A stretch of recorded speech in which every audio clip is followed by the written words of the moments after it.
Hey, I'm Amber. Welcome to Grace Walk Farm. Today we're starting seeds for the spring garden.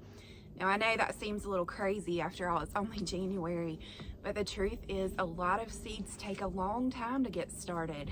Things like tomatoes and peppers can take several weeks to germinate. And so in order to have our plants a larger, healthy, established size by the time we plant them into the garden, we are going to start them from seed now in January. So if you are interested in learning how to grow a garden from seed, pull up a chair, grab a cup of coffee, and let's dive right in. I'll show you how to do it.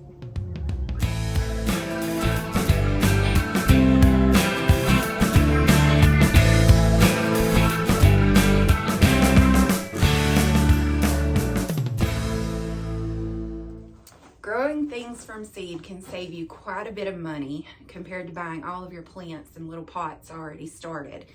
So the cost savings is really the biggest reason I started to grow things from seed. And then as I continued to expand in my gardening skills and grow more things, I realized I would have access to many more varieties if I would grow from seed rather than shop at my local plant nursery.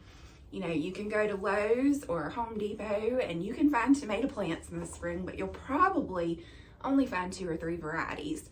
Whereas if you order seeds, you have endless varieties to choose from, and you can choose varieties that you know from research will work well in your zone or your growing area.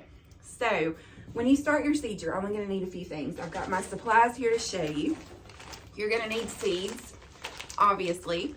Now, I'll give you a quick rundown of some of my favorite places to buy seeds. Baker Creek is probably my all-time favorite. They sell all heirloom seeds, and what that means is you can save seeds from one season to the next. So when you buy seeds that are heirloom, it's kind of an investment, because once you have them, you'll always have them. You don't have to buy new seeds every year. You can just save them from your plant, and it makes your garden a little more sustainable. So you're going to need seeds. You're also going to need some sort of pots to start them in. So I've got a couple options here to show you. So you can do things like this. These are cell trays where you have, this is 18 different cells in one small area. You can do slightly larger cell trays like you see in this one. And really the size just depends on how long you're going to keep those plants in these trays. So if you're starting things like cabbage that you're going to put out in the garden relatively soon, a small tray is probably plenty. If you're going to have something like tomatoes that you want to get pretty large size, this isn't even going to cut it. They're going to need more room for root growth. So my favorite size for seed starting is a simple 4-inch pot. You can see this one already has drain holes in it. I'll link these in the description below, but these are my favorite for seed starting. And when I start my seeds, I will probably put 4 or 5 seeds in each of these pots. And then here in about 4 weeks, 3 to 4 weeks, when my plants are starting to get established, they've got several sets of true leaves, then I will pull them out, gently tease them apart, and repot them into their own individual pots where they have more room to grow and they have some fresh nutrition and fresh soil. So 4-inch pots are my favorite. You can literally use whatever you have on hand. You're also going to need some sort of soil, right? So a big question that I hear floating around a lot this time of year is, do I need seed starting mix or do I need potting soil? What's the difference? So seed starting mix is really designed just to give your plants a quick start in life. It's not meant to sustain them for weeks on end. It's not meant to provide nutrition to last them, 2 months if you're starting way early. So if you use seed starting mix, make sure that you also invest in potting mix, because you're gonna need to transplant them into that potting mix after a few weeks. Your other option is you can skip seed starting mix and just plant right in the potting mix, and that's what I personally do. I look for a potting mix that's number 1, organic, so I don't have to worry about introducing any pesticides into my garden. I also look for a potting soil that doesn't have any big pieces or sticks or mulch. You want a very fine mix. And then I also look for one that doesn't include a bunch of added fertilizer in it, because even organic soil mixes do sometimes include fertilizer. And you don't need that for seed starting, at least not in the beginning. As a matter of fact, if you go and you buy something like Miracle Grow or a potting mix that's just full of added fertilizer, it can burn up your little seedlings before they even really get a chance to get started well. So avoid that. Go for a simple potting mix, organic as possible, and that's all you need to get started. Now, once you plant your seeds into your little pots or your cups or whatever you're using, now you've got to take care of them. Now, as you see, I'm standing here in my greenhouse, and a lot of people would assume that I'm going to start my seeds right out here in the greenhouse, but that's actually not the case. Here in North Carolina, our winters are fairly mild. We don't get real severe winter weather often. We might get snow once or twice a year. We've not had any snow here this year so far, but my greenhouse does get below freezing at night. And so it's really not possible for me this early in the year to start things in the greenhouse. Now, by the time we hit around March, I'll be able to move some plants out here and maybe add some supportive heat at night. We used like a propane heater out here last winter just for the nighttime, and that worked really well. But we're gonna start our seeds in the house. And I'll show you here in a few minutes my whole setup. But basically, we're going to try to create an artificial environment that mimics what it would be like if we planted those seeds in the garden. So we know seeds need light and water to grow and good soil. So we're gonna put them in cups with the soil, we're gonna water them, and for light, we are going to use LED grow lights. Now, you could, theoretically, you could put your seedlings in little cups and you could place them in a sunny window, and it may be enough light. That might be enough to get you started until you move them out to the garden. But what I found is when I tried that, my seedlings would get like really tall and spindly, and they would start leaning towards the light, almost like they were reaching. That's called leggy seedlings. And it's where your seeds just are not getting the amount of light they need, and so they start to reach. You might start to notice some purpling in the leaves. Those are signs that your seedlings really need more light. And so that's what I had experienced when I played around with this. So I purchased some LED grow lights. Now I'll link the ones below that I use. They're Barina brand. They're not super expensive. I want to say they were $50 or $60 for a whole set of grow lights. And I hook those up on a shelf, much like these shelves you see behind me in the greenhouse, but I do it in the house where it's warm. And we'll leave those grow lights on for probably 18 hours a day from now until March. And then once we hit a little warmer weather, everything will transition out here to the greenhouse. So that indoor grow light setup only really needs to last me for a couple of months, and then I can take it down and have that space back. We set it up in a spare bedroom area where we've just got a little corner that we can stick some shelves and start seeds. You don't have to have a window if you have those lights, so you could start seeds in your garage or your basement or even in your bathroom. I mean, wherever you have a spot. And by doing this, you're gonna save a ton of money. So let's talk for a minute about cost savings with seeds. Here in this bag, I have sorted, these are all the seeds I'm going to start today. This is my January seed starting. So for instance, I'm gonna pull out, this is a pack of big rainbow tomatoes from Baker Creek. Now, if I were to go to a local nursery and buy a plant like this is an heirloom plant. These fruit are huge. It says on here they can get up to 2 pounds in size. These are big tomatoes. So if I were to order a plant like this or pick one up locally, I would probably spend $4 to $5 for that one plant, right? Whereas by buying the seeds, I think this pack of seeds was around $4, maybe a little less. And there are 100 seeds in this pack. So I will get 100 plants for $4 compared to one plant for $4. And because these are heirloom, now I can save my seeds from year to year to year, and I will always have big rainbow tomatoes in my garden if I want them. So there's a little tip. You can save a ton of money by buying seeds. And the thing is, you can go in together with a friend. So my best friend Lauren gardens, And every spring we have started kind of comparing our seed list, and we try to not order the same things even, so that we can trade. And so at some point in the next few weeks, we're gonna get together and she'll bring all her seeds and I'll bring all my seeds, and we'll spread them out, and we'll have some empty envelopes and we'll trade, and we'll both end up with double the seeds for the same price. So community is big for gardening, for homesteading, but especially for gardening. If you can find a friend that you can swap seeds with and trade tips with, it makes a big difference. It makes it more fun too. So let's head over to the patio. I've got the soil mix waiting over there, and we're gonna start filling up some cups and we'll plant seeds together. Come on, let's go. Okay, let's talk about our potting mix. So here beside me, I have a huge bag of Daddy Pete's Plant Pleaser Pete's potting mix. It's a tongue twister. So this is what I'm going to use to start my seeds this year, guys. And this is a mix that we got at our local hardware store. It is organic, as you can see here. And I'm going to show you here in a minute what it looks like. It's very fine. I like this brand a lot. Let's see if I can pull some out here and show you. There's no big sticks. There's no big pieces. And it's already got, I don't know if you see the little pieces of white, it's already got a little perlite mixed in for moisture. So I don't even need to add that. It's a perfect mix, ready to go.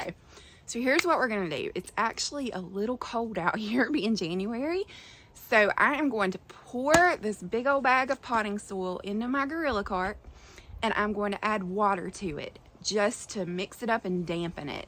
It's best to water your soil before you start your seeds, actually, because if you pour water on top after you've planted them, you can displace the seeds and it can cause some issues. So we're gonna pour this in our Gorilla Cart, add a gallon of water, mix it up and get it kind of damp, and then we're gonna pack it into our 4-inch cups, and then I'll meet you in the kitchen where it's a little warmer and we'll start planting some seeds. All right, let's go.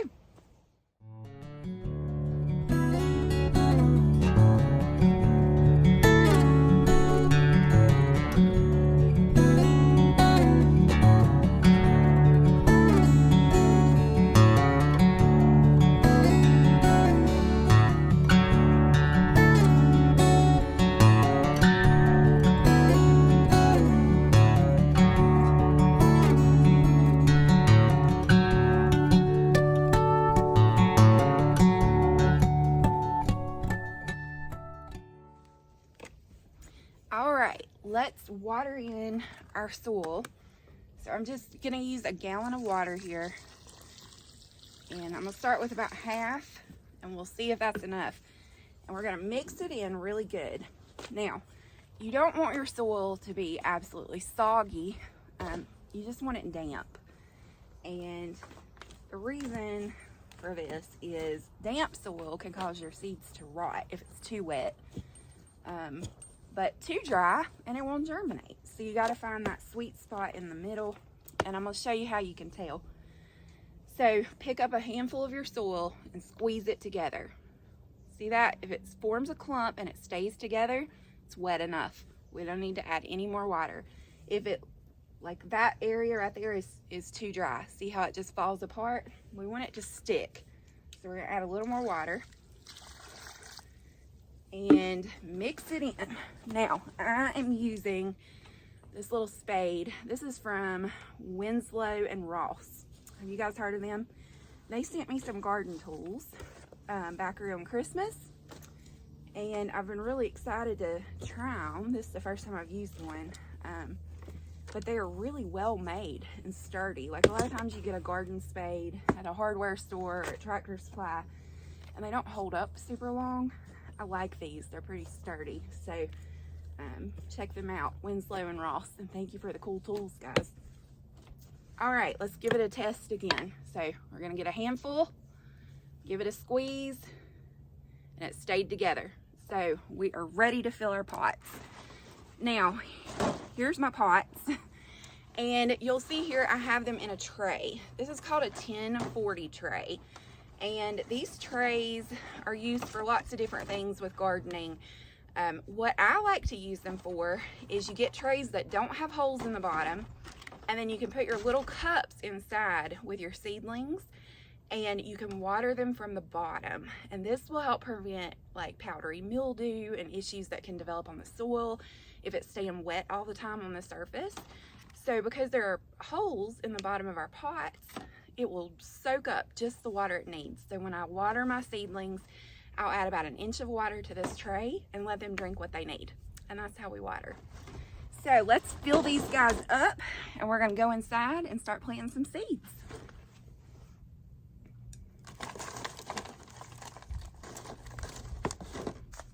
Now, when you are putting your soil in your cups, you don't need to pack it like tight, like packed brown sugar or anything like that. But I mean, you don't want it so loose that it's gonna shrink down. So all the way to the top, barely packed in, is perfect.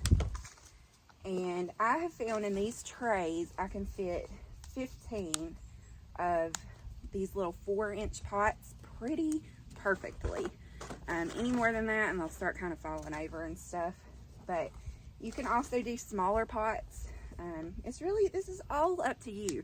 Seed starting is like anything else with your garden. It's really what you make of it. You start the seeds you want, you do it the way you like to do it, and you experiment. You see what works and what doesn't. And if it doesn't work, do it different next year. This tray idea, I didn't know that when I started. I was watering all my seedlings from the top, and I had them propped in little like foil baking sheets, like the disposable ones that you get at the dollar store. It was an inexpensive option. It was much cheaper than the trays, but I dealt with some like soil issues with getting fungus and mold and stuff like that would grow on top of my soil while my seedlings were getting going. And I didn't want that. So I switched to bottom watering, and that took care of the issue. There is something that I do. It's kind of a little trick that I learned to help prevent any mold or anything from setting up on the surface of your cups. So here in a little bit, after I plant all my seeds in here, I'm gonna come through with cinnamon. And I'm just gonna shake cinnamon all over the surface of my pot. And that cinnamon is a natural way to fight against powdery mildew and mold. Pretty cool, right? You don't need chemicals. Sometimes you just need a little cinnamon. And use what works. So, all right, we've almost got one whole tray full. And we're gonna take these in. Now, I'm not starting all of my seeds today. I'm just starting seeds for things that are gonna take a little longer to germinate. So mostly what I'm gonna be planting today are tomatoes, peppers, and herbs. Some herbs are very slow growing. We'll start another round of seeds in February and another round in March. And then around March and April, we'll also start to plant some seeds directly into the garden as well. So things like okra and squash, cucumbers, pumpkins, stuff like that. I don't start those in pots. I just plant them right out in the garden, and it works just fine. So things that take a little longer need the support of grow lights and an earlier start, but most stuff will do just fine to start it out in the garden. And if you're not sure what to start inside versus outside, you can download my garden guide at gracewalkfarm.org, and I break that down and there's a list. So that might be helpful to you if you're just starting out and a little confused about when to start seeds and where to start seeds and how to start seeds. Download that garden guide, it'll help you. All right, let's take these inside and plant some seeds.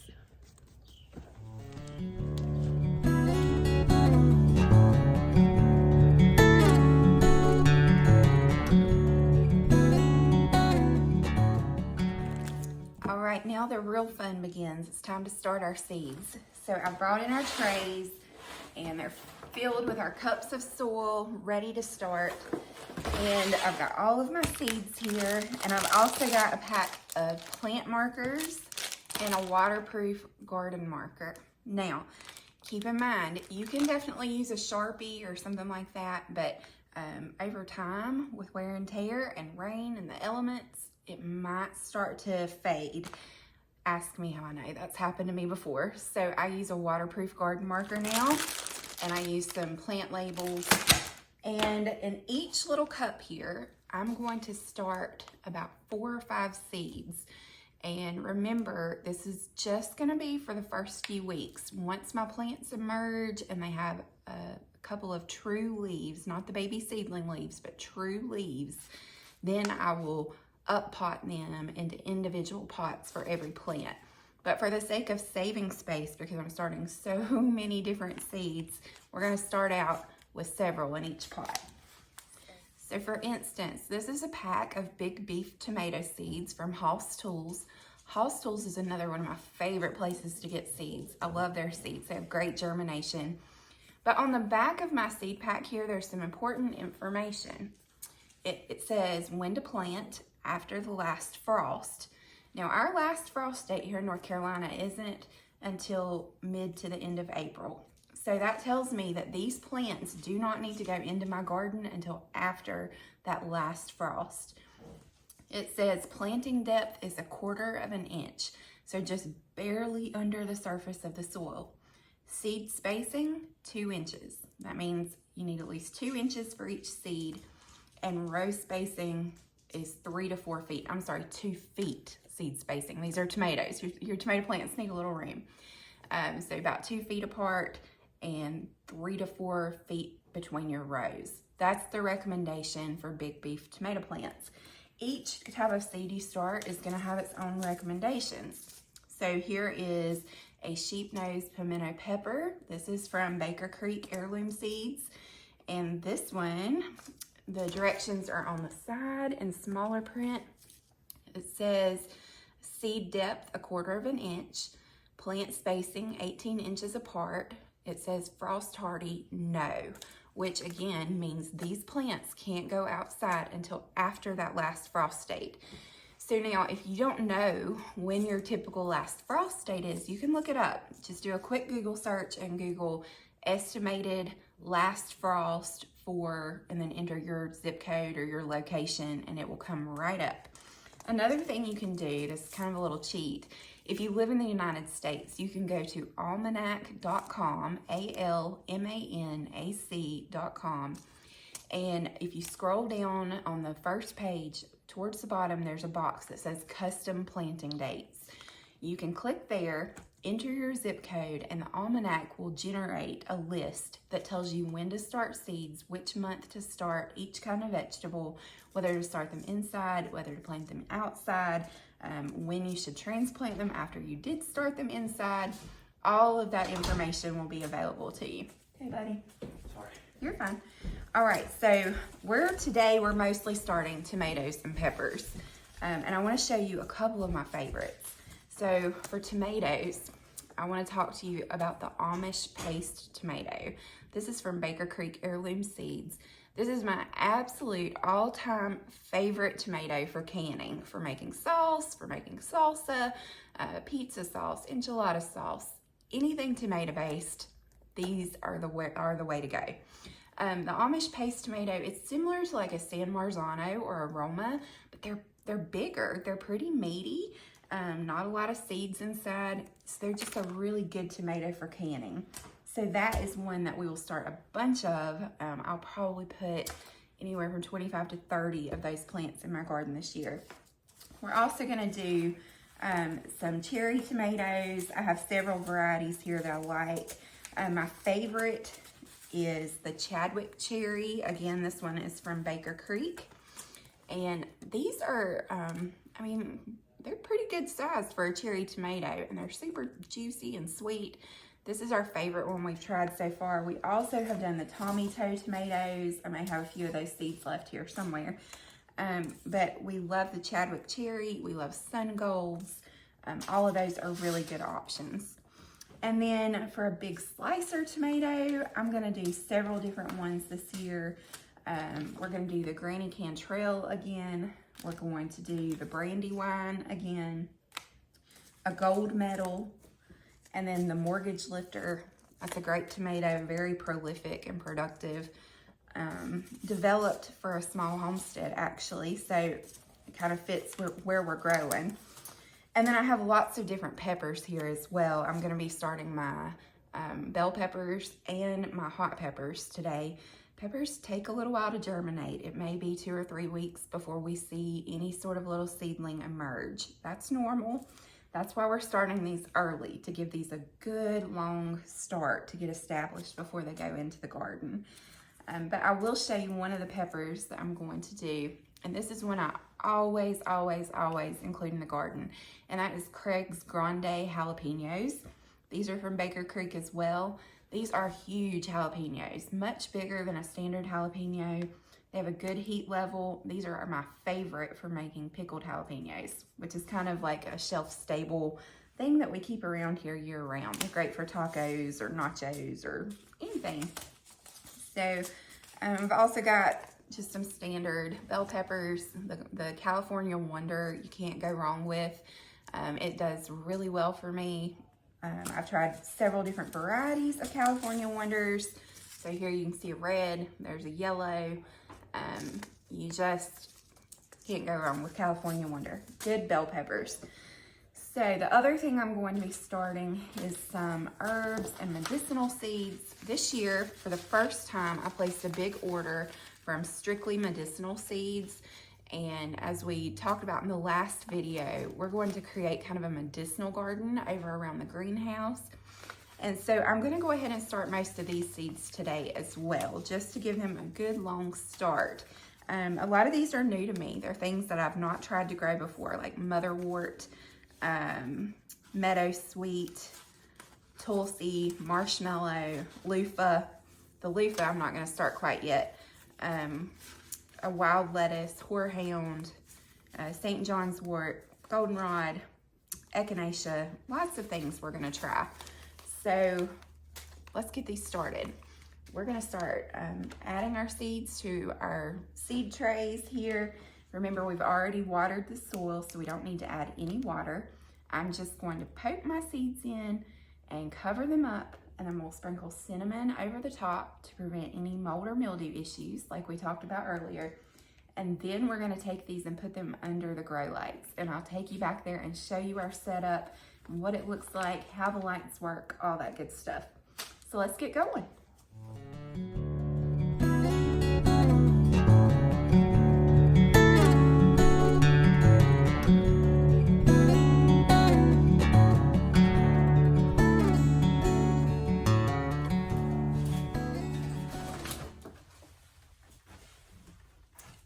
Guys, I got our first tray ready. In this tray, I've got Amish paste and San Marzano tomatoes. You can see I've sprinkled cinnamon over the top, and now we're just going to slide them right in under the lights. So I've got these grow light strips set up here. These are LED light strips, and they connect from one bar to the next, and I've got one bar above each shelf. Now, in an ideal world, you would want your lights to be about 2 to 3 inches above your plants. For right now, this is fine until they germinate. But what I may decide to do is put some books under my trays to lift them a little closer to the light when those first seedlings start to emerge. And then as the plants grow, I'll remove the books and they'll have more room. But this is my basic seed starting setup. It's just light strips, my trays and pots, and some shelves, and that's it. We're in a spare bedroom where nothing else much gets used in here. This is kind of a storage room, and so I've used it for seed starting, and it works out pretty well. So there is your crash course in how to start seeds. If you have any questions at all, feel free to drop them in the comments, and I'll try to jump in and respond and help you the best I can. Remember, you can also visit gracewalkfarm.org. I have a blog post up about seed starting that goes into great detail about different methods and different supplies you will need. And I have all of my supplies linked there as well. And yeah, that's it. Happy seed starting. It's an exciting day. Our spring garden is on the way. This is the first step to the abundance that our 2023 garden will deliver.